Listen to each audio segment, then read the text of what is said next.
Assalamu alaikum muhtaram televizor ko'ruvchilar. Erkin Osiyo radiosi Tor televiziyasining haftalik xabarlar programmasini ko'ryapsizlar. Mazkur programmamizda mushu bir hafta jarayonida Uyg'urlarga doir radiomizda anlatilgan bir qism muhim xabarlarni eslatib o'tamiz. Men Erkin. Men Gulchehra.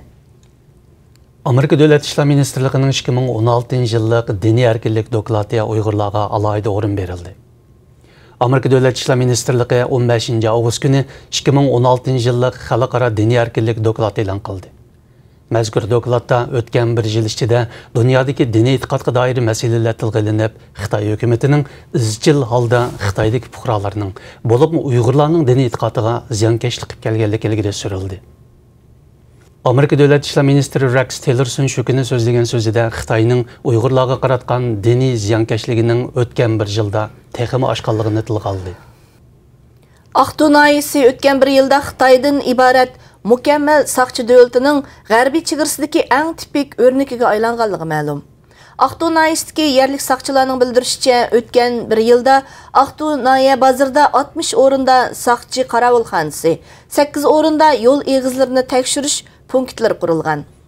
Aqto'y nahiyasi bu yilning ichida Xitoy o'lkalaridan 1000 ga yaqin Xitoy saqchi qabul qilgan bo'lib, hozir nahiya bozorida 2000 dan ortiq saqchi kecha-kunduz navbatchilik qildi ekan.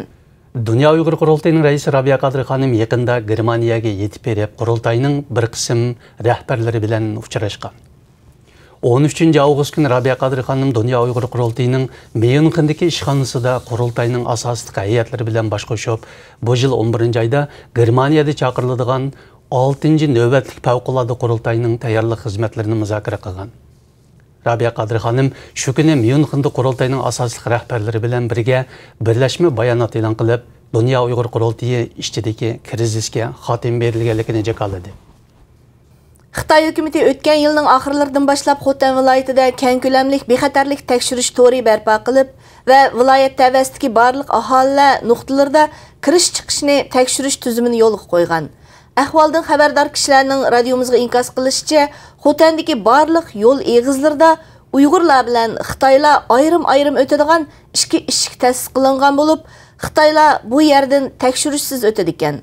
Xotandagi yerlik saqchilar bu ahvolning rostligini dalillab, uning muqimlikqa munosabatli tadbir ekanligini ilgari surdi. Buningdan 3 oy ilgari anglovchilarimizdan biri G'ulji noyisining Turpayuz yeza Armalis kentidagi 10 necha sobiq mahbusning 3 tut g'oyib bo'lganligini xabar qilgan edi.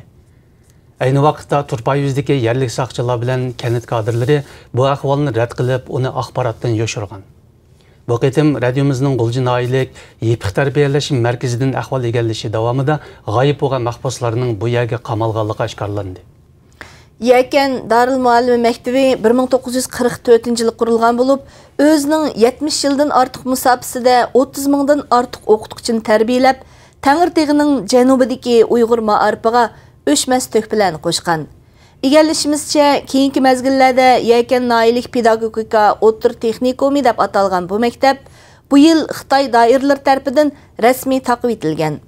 Yakan noyisidan radiomiz ziyoratini qabul qilgan hukumat organlari Yakan Darul Muallimining taqdim etilib, noyilik 3-o'tir maktabga o'zgartirilganligini bildirdi.